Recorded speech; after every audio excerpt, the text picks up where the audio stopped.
அனைவருக்கும் இனிய புத்தாண்டு நல்வாழ்த்துக்கள். இந்த வருஷம் 2025 உங்க வாழ்க்கையில ரொம்ப சிறப்பான ஆண்டாமைய லாங் அகோ ராஜாவுடைய வாழ்த்துக்கள். நியூ இயர் அப்படின்னு உடனே நமக்கு ஞாபகம் வர்றது என்ன? 12 மணிக்கு கேக் கட்டிங், நம்ம போன்ல இருக்கிற எல்லா கான்டாக்ட்ஸுக்கும் கால் பண்ணியோ மெசேஜ் பண்ணியோ விஷ் பண்றது, ரோட்ல போகும்போது யாரை பார்த்தாலும் ஹாப்பி நியூ இயர் அப்படின்னு விஷ் பண்ணிட்டு சவுண்ட் கொடுக்கிறது. அது மட்டும் இல்லாம நியூ இயர் ரெசல்யூஷன்ஸ். இப்ப எல்லாருமே நியூ இயர் ரெசல்யூஷன்ஸ் எடுக்கிறோம். ஆனா அதை ஃபாலோ பண்றோமா? அது ஒரு பெரிய கேள்விக்குறி. அப்படிப்பட்ட இந்த நியூ இயர் ரெசல்யூஷன்ஸ் எப்படி உருவாச்சு? யார் இதை முதல்ல எடுக்க ஆரம்பிச்சாங்க? அதைத்தான் இந்த வீடியோல நம்ம பார்க்க போறோம். Let's get into the video.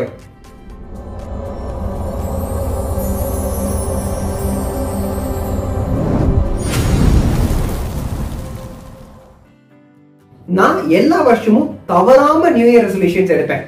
தவறாம ரெசல்யூஷன்ஸ் எடுப்பா, தவறி கூட ஃபாலோ பண்ண மாட்டேன்.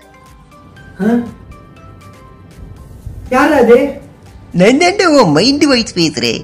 மைண்ட் வாய்ஸா? என்ன மைண்ட் இது? மானங்கட்ட மைண்ட். மைண்ட் வாய்ஸ்க்கே மைண்ட் வாய்ஸ் கொடுக்கறத நிப்பாட்டிட்டு மேட்டருக்கு வாடா. Long ago. இங்க பாரு, ஸ்டாப் பண்ணிக்கோங்க. நீ மைண்ட் வாய்ஸா இருந்தாலும் இங்க கொஞ்சம் மைண்ட் யுவர் வாய்ஸ் மியூட்ல போய்க்கோ, ஏன்னா அதை நான் தான் சொல்லுவேன். லாங் அகோ நமக்கு எப்படி நியூ இயர் ரெசல்யூஷன்ஸ் கிடைச்சதுங்கிறத இப்ப நம்ம பார்க்கலாம். 4000 இயர்ஸ் ரொம்ப பழமையான பிராக்டிஸ் தான் இந்த நியூ இயர் ரெசல்யூஷன் அப்படிங்கிறது. Long ago 4000 years ago Babylonians new இயரை ஃபர்ஸ்ட் செலிப்ரேட் பண்ணியிருக்காங்க. மார்ச் பாதியில ஆரம்பிக்கக்கூடிய ஸ்பிரிங் சீசனோட வருகையை செலிப்ரேட் பண்ற விதமா தான் அவங்களுடைய செலிப்ரேஷன் இருந்திருக்கு. 12 நாள் ஃபெஸ்டிவலான ஆக்கிட்டோ அப்படிங்கிற ஃபெஸ்டிவல் மூலமா அவங்க ஸ்பிரிங்க வெல்கம் பண்ணிருக்காங்க. அது அவங்களுக்கு ஒரு புது ஆண்டின் துவக்கமா அவங்க நினைச்சிருக்காங்க. இந்த பீரியட்ல அவங்க என்ன பண்ணுவாங்களா, கடவுள் கிட்ட சில உறுதிமொழிகள் எடுப்பாங்களாம்.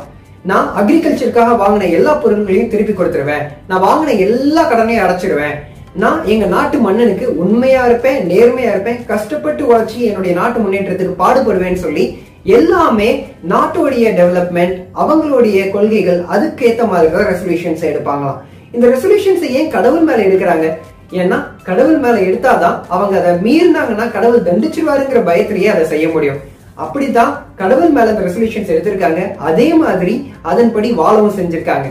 இப்படி பல நூறு வருஷங்கள் தொடர்ந்து வந்துகிட்டு இருந்த பிராக்டிஸ் 46வது பிசில வந்த ரோமன் எம்பரரான ஜூலியஸ் சீசரால மாற்றப்படுது. மார்ச் மாசம் நடந்துகிட்டு இருந்த இந்த செலிப்ரேஷனை ஜனவரிக்கு அவர் மாத்தினாரு. ஏன் ஜனவரிக்கு மாத்தினாருன்னா, ஜனவரிங்கிற மந்தே ஜெய்னஸ் அப்படிங்கிற ஜூலியஸ் சீசருடைய ரோமன் காட் அவங்களோட பேரால வைக்கப்பட்டதுதான். இந்த ஜெய்னஸ்க்கு 2 முகம் இருக்குமா. பின்னால பார்த்த மாதிரி ஒரு முகம், முன்னால பார்த்த மாதிரி ஒரு முகம். முடிஞ்சு போன வருஷத்தை பாக்குற மாதிரியும் அடுத்து வரக்கூடிய வருஷத்தை பாக்குற மாதிரியும் அவங்களுடைய 2 முகம் அமைஞ்சிருக்கிறதுனால ஜெய்னஸ் அப்படிங்கிற கடவுளோட பேர்ல ஜான்வரிங்கிற மந்த் வச்சாங்க. அப்போ இந்த செலிப்ரேஷனை அவங்க கண்டினியூ பண்ணாங்க. இப்படித்தான் ஜான்வரிங்கிற பேர் வந்தது. இந்த மாதிரி எல்லா மாதத்துக்கும் எப்படி பேர் வந்ததுன்னு தெரிஞ்சுக்கணும்னா டிஸ்கிரிப்ஷன்ல ஒரு வீடியோ லிங்க் ஷேர் பண்ணிருக்கேன், அந்த வீடியோவை பாருங்க. இப்படி கடவுள் கிட்ட ப்ராமிஸ் பண்ற மாதிரி இருந்த ரெசல்யூஷன்ஸ் எப்படி செல்ஃப் டெவலப்மெண்ட்டுக்காக மாறுச்சு? 17வது நூற்றாண்டுல வந்த கிறிஸ்டியன்ஸ் அவங்களாலதான் இந்த ரெசல்யூஷன்ங்கிறது கடவுள் மேல செஞ்ச ப்ராமிஸ், ஓவரால் கண்ட்ரிஸ் டெவலப்மெண்ட், அதுல இருந்து ஒரு செல்ஃப் டெவலப்மெண்ட்டுக்காக நம்ம மேல எடுத்துக்கிற ஒரு ப்ராமிஸா மாறுச்சு. கிறிஸ்டியன்ஸ் நியூ இயர்ஸ் ஈவ்னு சொல்லப்படுற அந்த நியூ இயருக்கு முந்தின நாள் ராத்திரி ஒரு பிரேயர் சர்வீஸ் பண்ணுவாங்க. அதுல அந்த முடிஞ்சு போன வருஷத்துல எனக்கு நடந்த நல்ல விஷயங்கள் எல்லாத்துக்குமே கடவுளுக்கு நன்றி சொல்றது, அடுத்த வருஷம் நான் என்னெல்லாம் பண்ணணும், நான் என்னென்ன கெட்ட விஷயங்களெல்லாம் விட்டு என்னென்ன நல்ல விஷயங்களெல்லாம் நான் பிடிச்சிக்கணும் அப்படின்னு சொல்லி அவங்க கடவுள் கிட்ட சொல்ற மாதிரி ஆரம்பிச்ச அந்த பிராக்டிஸ் தான் இப்ப நம்ம ஃபாலோ பண்ற இந்த நியூ இயர் ரெசல்யூஷன்ஸுக்கான அடித்தளமா அமைஞ்சது. முத நமக்கு கிடைச்ச ரிட்டன் நியூ இயர் ரெசல்யூஷன் அப்படிங்கிறது 1671ல நமக்கு கிடைச்சிருக்கு. இது ஆனி ஹால்கெட் அப்படிங்கிற ஒரு ஸ்காட்டிஷ் ரைட்டர் அவங்களுடைய டைரியில எழுதியிருந்தது. ஜனவரி 2, 1671ல அவங்களுடைய டைரியில இந்த வருஷத்துல இருந்து நான் யாரையும் காயப்படுத்த மாட்டேன் அப்படின்னு ஆனி ஹால்கெட் எழுதியிருக்காங்க. அவங்க எழுதியிருந்த அந்த டைரியுடைய பேஜோடைய தலைப்புல ரெசல்யூஷன் அப்படின்னு போட்டிருக்காங்க. இதுதான் நமக்கு கிடைச்ச முதல் ரிட்டன் ரெசல்யூஷன். அது சரி, அடுத்தவங்க டைரி எதுக்கு எடுத்து இவங்க படிக்கிறாங்கன்னு தெரியலையே. இப்படி எல்லாருமே நியூ இயர் ரெசல்யூஷன்ஸை இப்போ எடுக்க ஆரம்பிச்சதுக்கு அப்புறமும் அதை ஃபாலோ பண்ண நம்மளால முடியவே இல்லை. ஏன்னா நாம ரொம்ப பெரிய ரெசல்யூஷன்ஸா எடுக்கணும்னு சொல்லி ஆசைப்பட்டு பயங்கரமா செய்யறோம்.